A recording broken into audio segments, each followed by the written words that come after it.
जय हिंद दोस्तों, स्वागत है आप सभी का एक बार फिर से हमारे YouTube चैनल दी कॉपी पेन में। तो पिछले वीडियो में आपने देखा था थॉर्नडाइक का प्रयोग अधिगम संबंधी जो था, ठीक।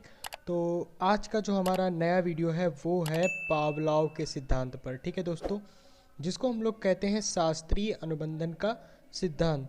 तो पिछले वीडियो में जहाँ थॉर्नडाइक के सिद्धांत के कई सारे नाम थे, वैसे भी पावलोव के सिद्धांत के भी कई सारे नाम हैं, ठीक। तो वो नाम जो है वो मैं आपको आगे बताऊंगा। तो इसमें भी देखते हैं कि भाई पावलोव ने किस पर प्रयोग किया, कौन से जानवर पर प्रयोग किया और अधिगम संबंधी क्या नियम बताए, ठीक। तो शुरू करें वीडियो, चलिए चलते हैं। तो फिर जानिए सबसे पहले पावलोव को, ठीक। तो पावलोव जो थे वो एक व्यवहारवादी, ठीक है, व्यवहारवादी थे। ये तो आप पता ही होगा, नहीं पता तो जान लीजिए। और ये रूस के मनोवैज्ञानिक थे। दो चीज़ें आप ध्यान में रखिए, व्यवहारवादी और ये रूस के थे, ठीक। तो इन्होंने क्या किया कि सबसे पहले इस सिद्धांत का भाई प्रतिपादन इन्होंने 1904 में किया था और इसके लिए इन्हें नोबेल प्राइज़ भी मिला है, ठीक। और ये रूस के थे तो आप लोग को पता ही चल गया, और व्यवहारवादी थे और 1904 में इस सिद्धांत का प्रतिपादन किया, ठीक। तो अब जान लेते हैं इस सिद्धांत के अन्य नामों में कौन कौन से नाम हैं, ठीक। फिर हम लोग प्रयोग पे अभी चर्चा कर लेते हैं। सबसे पहले आप नाम जान लीजिए। तो पहला है कि इसको हम लोग संबंध प्रतिक्रिया का सिद्धांत भी कहते हैं, अनुकूलित अनुक्रिया का सिद्धांत भी कहते हैं, शास्त्रीय अनुबंधन का सिद्धांत भी कहते हैं, या प्रतिबद्ध अनुक्रिया का सिद्धांत या संबंध प्रतिक्रिया का सिद्धांत के नाम से जानते हैं। तो ये अन्य नाम हो गए। अब चलिए हम मेन जिसके लिए वीडियो बन रहा है कि प्रयोग, ठीक है, पावलोव ने किस पर प्रयोग किया, ये क्वेश्चन है। तो भाई पावलोव ने कुत्ते पर एक प्रयोग किया था और उस प्रयोग में क्या है, कैसे प्रयोग किया, ये हम लोग डिस्कस कर लेते हैं। तो देखिए पावलोव ने अपना प्रयोग भाई कुत्ते पे किया था, ठीक है। तो इन्होंने अपने प्रयोग को 3 चरणों में बांटा, ठीक। इन्होंने अपने सिद्धांत की पुष्टि के लिए 3 चरणों में अपने प्रयोग को किया। पहले चरण में क्या हुआ कि कुत्ते को स्टैंड से बांध दिया, ठीक। कुत्ते को भाई स्टैंड से बांध दिया। अब उसके सामने भोजन लाए, भोजन उसके सामने प्रस्तुत किया। तो सामान्य सी बात है, आप भोजन को भाई देखेंगे तो लार तो आएगी ही। तो वो तो भाई कुत्ता है, उसके भी आ गई, तो स्वाभाविक रूप से उसके लार टपकने लगी, ठीक। तो यहाँ पे जो आपका स्वाभाविक उद्दीपक क्या था, भोजन था, और स्वाभाविक अनुक्रिया लार टपकना थी, ठीक। स्वाभाविक उद्दीपक क्या था, भोजन, और स्वाभाविक अनुक्रिया क्या थी, लार टपकना। कि भोजन देखा और लार टपकने लगी। ये तो बात हो गई पहले चरण की। अब दूसरे चरण में भाई पावलोव ने क्या किया कि जब भाई भोजन देने वाला होता है, उसके पहले वो घंटी टनटना देता है, घंटी बजा देता है।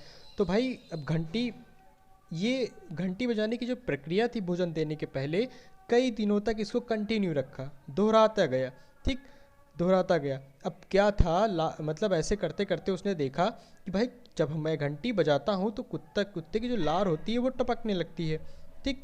तो दूसरे चरण में उसने क्या किया कि भोजन देने से पहले घंटी बजाई। तो अब क्या होता कि भाई कुत्ता घंटी की आवाज़ सुनते ही लार टपकाने लगता था। तो इसमें जो घंटी की आवाज़ थी वो अस्वाभाविक उद्दीपक का काम करता है, और जो भोजन था वो तो स्वाभाविक उद्दीपक है ही, और जो स्वाभाविक अनुक्रिया हो रही है वो लार टपकना। तो यहाँ पे हमने क्या किया कि जो हमारा स्वाभाविक उद्दीपक था मतलब भोजन, उसको हमने अस्वाभाविक उद्दीपक के साथ जोड़ दिया। अस्वाभाविक उद्दीपक क्या था आपका, घंटी, ठीक। तो ये तो दो स्टेप हो गए। तो तीसरा चरण या तीसरे स्टेप की बात करते हैं। तो उसने अब क्या किया कि कुत्ते को भोजन देने के स्थान पर केवल घंटी ही बजाई। क्या किया, वो केवल घंटी बजाई, ठीक, और कुत्ते के मुंह से लार टपकना प्रारंभ हो गई। तो अब इससे क्या मतलब निकला कि भाई जो अस्वाभाविक उद्दीपक था वो जो हमारा स्वाभाविक अनुक्रिया होती थी लार टपकना, उससे संबद्ध हो गया, ठीक। तो अस्वाभाविक उद्दीपक मतलब घंटी की आवाज़ थी, और जो हमारा स्वाभाविक अनुक्रिया हो रही थी लार टपकना, तो इनसे संबंध हो गया। तो यहाँ पे एक अनुकूलित अनुक्रिया हो गई, ठीक। तो ये प्रयोग था।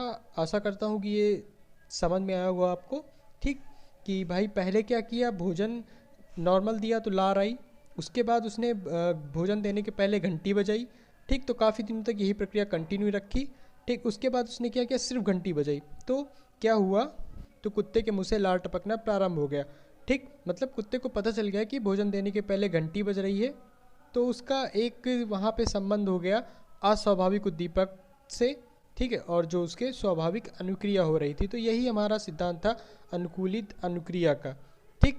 तो यहाँ पे आसान था एकदम, ठीक।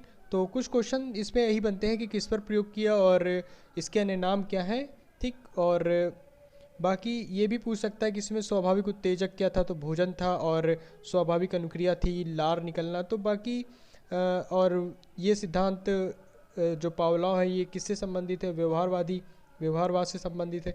तो नॉर्मल 2-3 क्वेश्चन जो इससे आते हैं, बाकी डिटेल में उतना लिखने के लिए नहीं आता है, क्योंकि आपका डीएलएड में मैक्सिमम 2 ही नंबर का क्वेश्चन आता है। और आ भी गया तो एक सिद्धांत एकदम सरल है, आप लिख लेंगे। बस थ्योरी को आप ध्यान में रखिए कि प्रयोग कैसे किया। बाकी अलग अलग बुक में अलग अलग जगह इनमें तरह तरह की चीज़ें आ सकती हैं, सुनने में मिल सकता है, लेकिन मेन थीम जो था वो आप समझ चुके हैं। अब हम लोग देख लेते हैं कि शैक्षणिक उपयोगिता क्या है इस सिद्धांत की। तो इसमें क्या होता है कि भाई बालकों को वातावरण से सामंजस्य स्थापित करने में सहायता मिलती है, ठीक। और सीखने की ये स्वाभाविक विधि बताता है, और ये क्या होता है कि बुरी आदतों, भय आदि से छुटकारा मिल जाता है, और अनुशासन बच्चों में लाया जा सकता है, और अच्छी आदतों का निर्माण किया जा सकता है आदि। ऐसे बहुत सारी उपयोगिता हैं। आप इस सिद्धांत को ऐसे भी समझ सकते हैं कि जैसे मान लीजिए क्लास में शोर हो रहा है, ठीक है, क्लास में शोर हो रहा है, मॉनिटर ने झूठ बोल दिया कि टीचर आ रहा है, सारे बच्चे शांत हो गए। मतलब टीचर आ नहीं रहा, लेकिन टीचर को मान कर या उसके भय के कारण बच्चे शांत हो गए। तो ऐसे क्या हुआ कि क्लास में शांति हो गई। तो वैसे ही क्या होता है कि भाई कुत्ते ने समझा कि भाई घंटी बज रही है, मतलब भोजन आएगा, तो उसने घंटी को देखकर ही लार टपकाना शुरू कर दिया। तो आप ऐसे कोरिलेट करके पढ़ सकते हैं, कई चीज़ें हमारे जीवन में इससे रिलेटेड चीज़ें आती हैं। तो इसीलिए पावलोव ने इसे ये जो अधिगम का सिद्धांत है पावलोव ने दिया। और तो इसके कई नाम जो हैं उनके बारे में आप तो जान ही चुके हैं, और इसकी उपयोगिता क्या है ये भी जान चुके हैं। और इस जो पावलोव ने सिद्धांत ये प्रयोग जो किया है कुत्ते पे, इसकी जो प्रक्रियाएं थी इसको भी जान चुके हैं। तो यहीं पे जो आज का वीडियो है यहीं पे समाप्त होता है। आगे हम लोग जो सिद्धांत मनोवैज्ञानिकों ने दिए उन पे अगले वीडियो में चर्चा करेंगे। बाकी वीडियो में अंत तक बने रहने के लिए आपका बहुत बहुत धन्यवाद।